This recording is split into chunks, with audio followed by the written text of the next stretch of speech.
Turnamen Mortal Kombat telah dimulai dan ternyata ending dari film ini mengandung banyak petunjuk kepada sequel ketiganya yang juga resmi dikerjakan oleh pihak Warner Bros. So Mario Booster, let's break down this video. It's showtime. Get over here! Oke, sebelum kita mulai, kita wajib kasih peringatan spoiler alert terlebih dahulu karena filmnya masih tayang di bioskop. Dan buat kamu-kamu nih yang udah menonton filmnya, coba kamu tonton review kita yang linknya udah gua taruh di kolom komentar atau mungkin di card paling atas sebelah kanan layar ini, oke? Johnny Cage, you have been chosen for Mortal Kombat. Mortal Kombat kedua ini adalah sequel dari film Mortal Kombat pertama yang udah pernah dirilis pada tahun 2021 yang berfokus kepada konflik antara Sub-Zero versi Bi-Han dan juga Scorpion Hanzo Hasashi. Dan kisahnya diwakilkan oleh keturunan Scorpion yang bernama Cole Young yang dimana dia akan menjadi champion baru untuk Mortal Kombat untuk menyelamatkan Earthrealm dari invasi Sub-Zero. Sedangkan film kedua ini akan menceritakan tentang turnamen antara hidup dan mati yang diadakan oleh para Elder Gods yang merupakan para dewa yang menjaga semua alam di semesta Mortal Kombat ini untuk menentukan siapakah pemenang yang berhak menguasai alam tersebut. Turnamen itu akhirnya mengambil juara baru dari Earthrealm yang bernama Johnny Cage yang diperankan oleh Karl Urban, dan dia adalah seorang mantan aktor yang gagal dalam karirnya sehingga dia mengalami sebuah depresi berat. Tapi tiba-tiba dia dipilih oleh para Elder Gods untuk menjadi petarung Mortal Kombat sebagai perwakilan dari Earthrealm. Nah, di sini gua akan jelaskan terlebih dahulu apa sih itu Earthrealm dan juga apa sih itu Outworld mungkin buat kamu-kamu yang belum pernah memainkan game Mortal Kombat yang satu ini. Jadi dalam franchise gamenya, Mortal Kombat itu punya banyak alam, tetapi mereka berfokus kepada dua alam ini aja, yaitu Earthrealm dan juga Outworld. Nah, kalau Earthrealm itu adalah alam bumi yang merupakan sebuah dimensi manusia biasa yang kita pijak selama ini. Dan alam bumi ini diprotek oleh seorang dewa petir yang bernama Lord Raiden. Nah, kalau Outworld itu adalah alam di luar bumi yang merupakan sebuah dimensi alam kekaisaran yang penuh dengan kuasa magis, brutal, dan juga keras yang dikuasai oleh Emperor Shao Kahn yang bertujuan untuk menguasai alam bumi juga. Tetapi Shao Kahn gak bisa menguasai Earthrealm begitu saja. Akhirnya para Elder Gods menciptakan sebuah turnamen Mortal Kombat untuk menentukan nasib kedua alam ini. Dan juga Shao Kahn pernah membunuh ayah dari Kitana yang bernama King Jerrod yang merupakan penguasa kerajaan Edenia di Outworld untuk mengambil alih kerajaan tersebut serta menikahi Ratu Sindel dan juga merawat putrinya yang bernama Kitana. Sebenarnya plot ini diambil langsung dari game originalnya yaitu Mortal Kombat 2 tahun 1993 di konsol PS1 ketika Shao Kahn mulai mengambil alih turnamen itu untuk menguasai Earthrealm. Dikarenakan di game pertamanya, Shao Kahn pernah mengutus Shang Tsung sebagai bawahannya untuk mengambil alih. Tapi ternyata dia berhasil dikalahkan oleh Liu Kang dan menjadi juara pertama untuk turnamen Mortal Kombat. Dan itu udah pernah diangkat juga kepada filmnya Mortal Kombat tahun 1995. Dan juga kisahnya di-remake kembali kepada versi game Mortal Kombat 9 di konsol PS3. Dan ternyata orang pertama yang punya ide untuk merekrut Johnny Cage itu adalah Cole Young. Dikarenakan Cole Young merupakan penggemar dari film Johnny Cage di era masa lalu.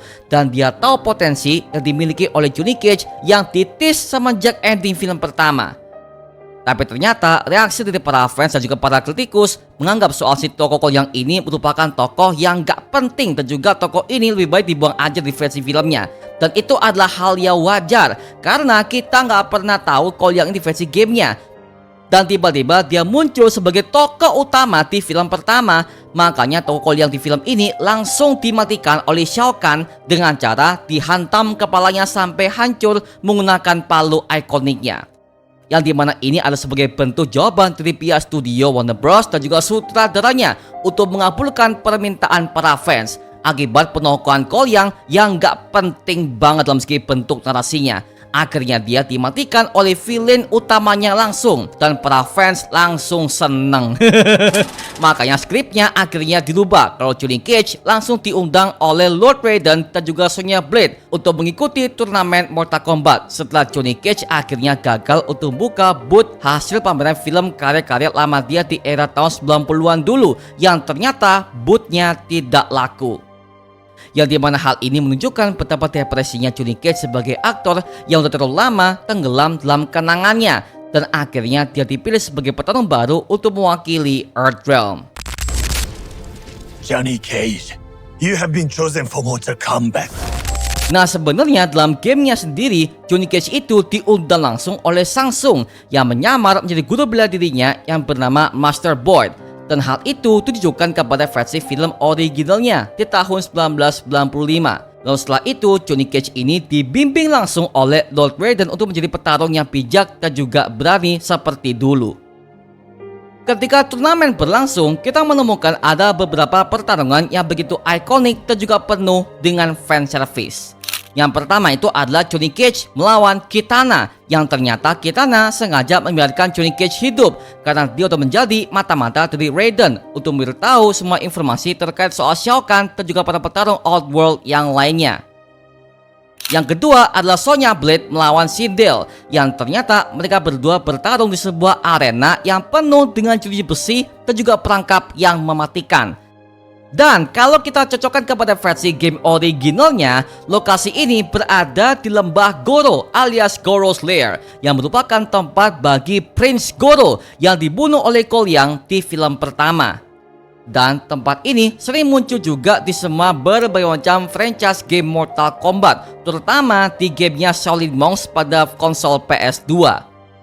Dan ternyata di film ini terungkap kalau Sindel sudah mati dibunuh oleh Shao Kahn dan udah menjadi seorang Revenant. Nah, Revenant ini merupakan mayat hidup tanpa jiwa yang dikontrol penuh oleh penyihir yang bernama Quan Chi dari Netherrealm. Bahkan Quan Chi sempat membangkitkan dua petarung Mortal Kombat yang lainnya.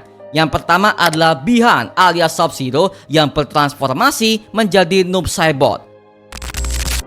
Alasannya adalah karena Quan Chi melihat potensi dalam diri Bi-Han yang sudah rusak dan penuh dengan kegelapan sebagai Sub-Zero generasi pertama.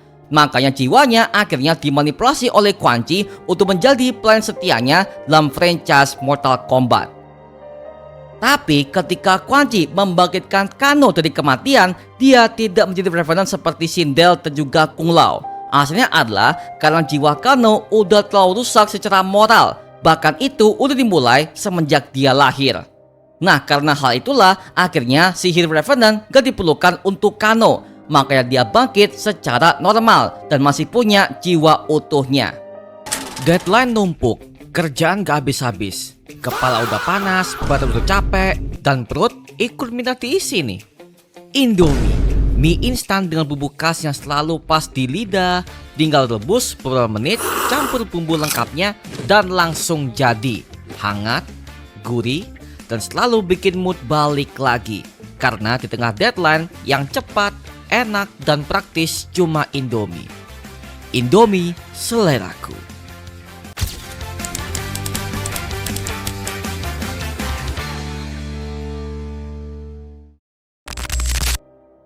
Yang ketiga ada adegan Jax melawan Jade, yang ternyata terungkap kalau di situ Jax sengaja memaafkan Jade karena itu adalah pesan dari Kitana yang merupakan saudari angkatnya.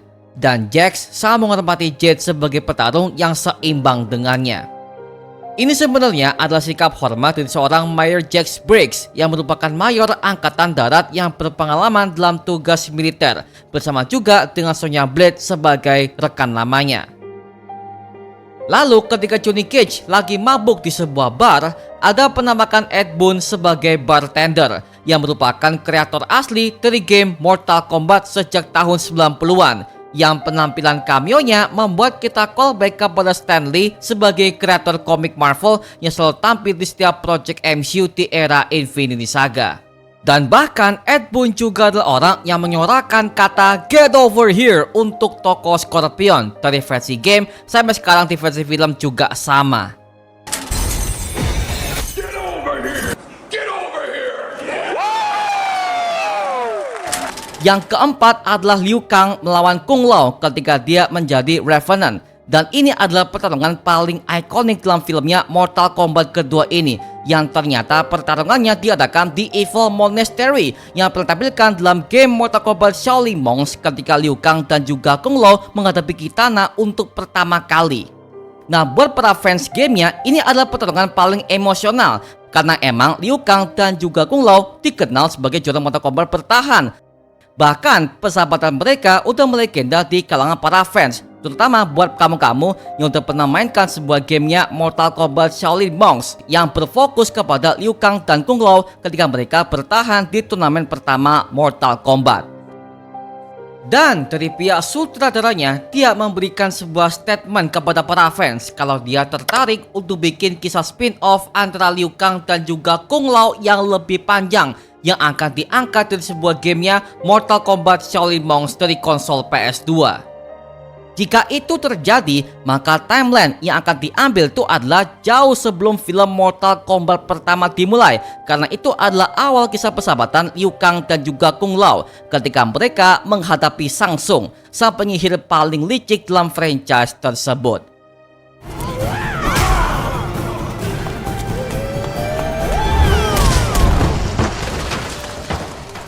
Bahkan kematian Kung Lao saja di film ini adalah dia mati dengan fatality-nya sendiri, yaitu memutar topi pisaunya seperti gergaji.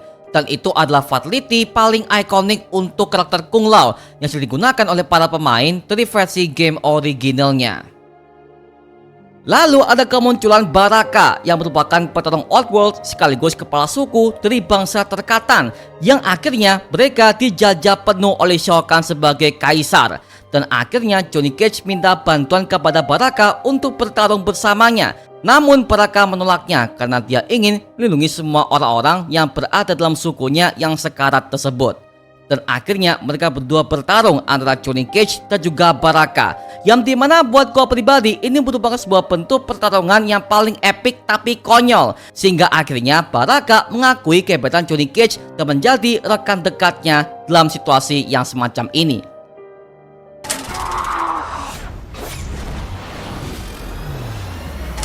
Bahkan di film kedua Mortal Kombat ini aja, Quan Chi punya rencana licik untuk menggunakan sebuah artefak kuno yang bernama Amulet of Shinnok sebagai alat untuk memberikan keabadian kepada Shao Kahn saat dia akan bertarung dalam turnamen Mortal Kombat tersebut.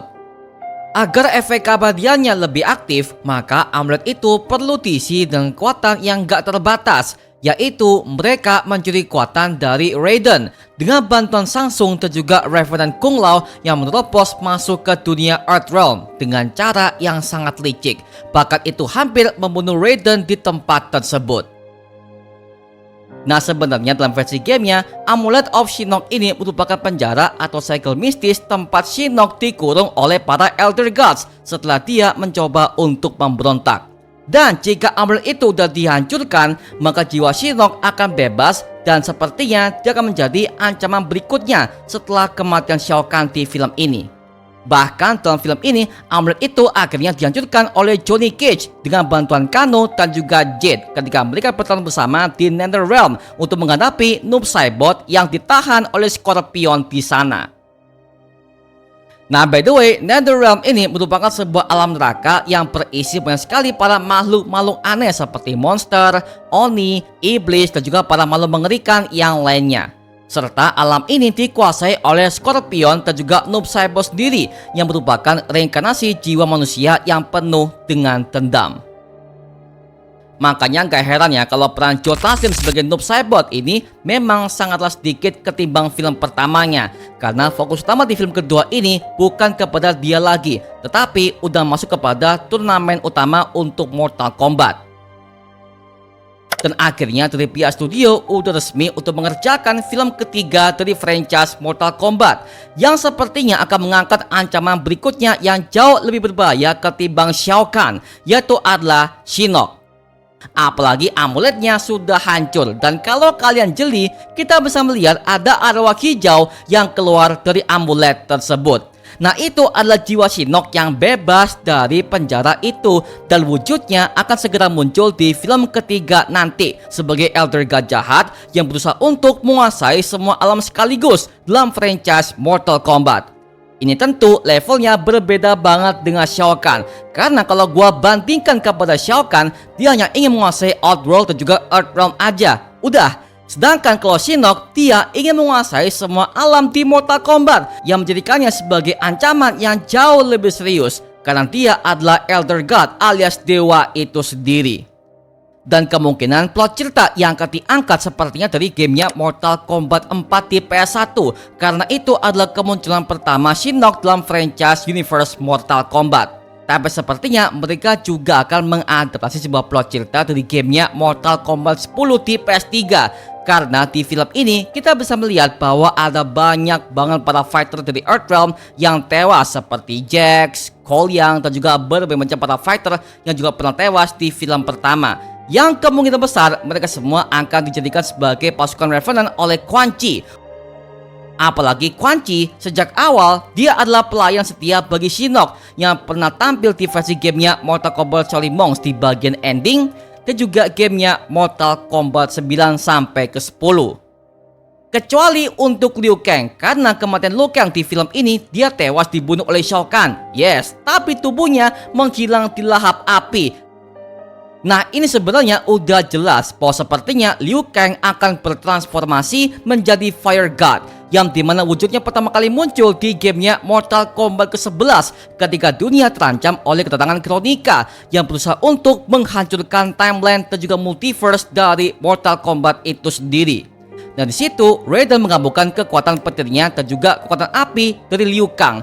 Alhasil Raiden melepaskan keabadiannya dan Liu Kang bertransformasi penuh sebagai dewa api untuk menggantikan Raiden masternya sendiri.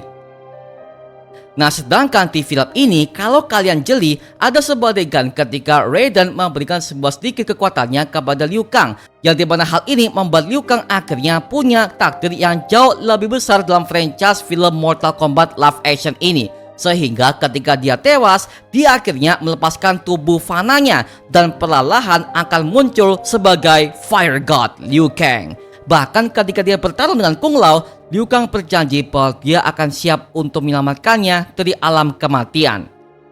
Bisa jadi di film ketiga, Liu Kang ketika dia udah menjadi Fire God Liu Kang, sepertinya dia punya rencana untuk membangkitkan semua para petarung yang pernah tewas di film pertama, bahkan juga di film kedua ini untuk menjadi sekutunya, termasuk Kung Lao itu sendiri. Karena mereka berdua adalah sahabat dan juga sebagai saudara di universe Mortal Kombat di film ini, bahkan juga di versi gamenya.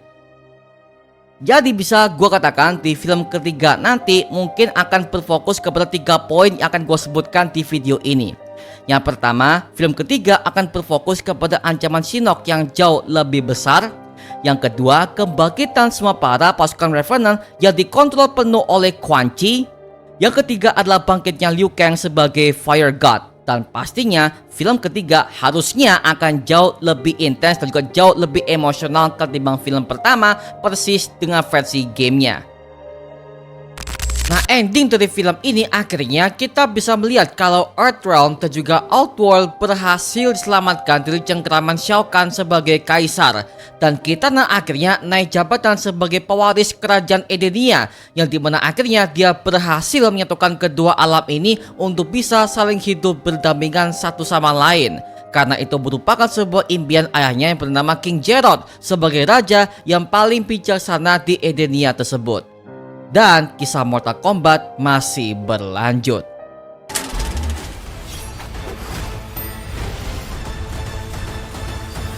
Oke, itu tadi adalah pembahasan ending sekaligus breakdown untuk project film Mortal Kombat kedua yang baru saja kita tonton. Nah, sekarang gue serahkan kepada kalian. Kalau kalian menemukan sebuah details ataupun teori yang gak gue sebutkan di video ini, tuliskan pendapat kamu di kolom komentar di bawah dan kita bisa diskusikan bareng seperti biasanya. Oke? Nama gue Mario Angelo dan sampai ketemu di video berikutnya. Adios dan thank you semuanya. Dadah.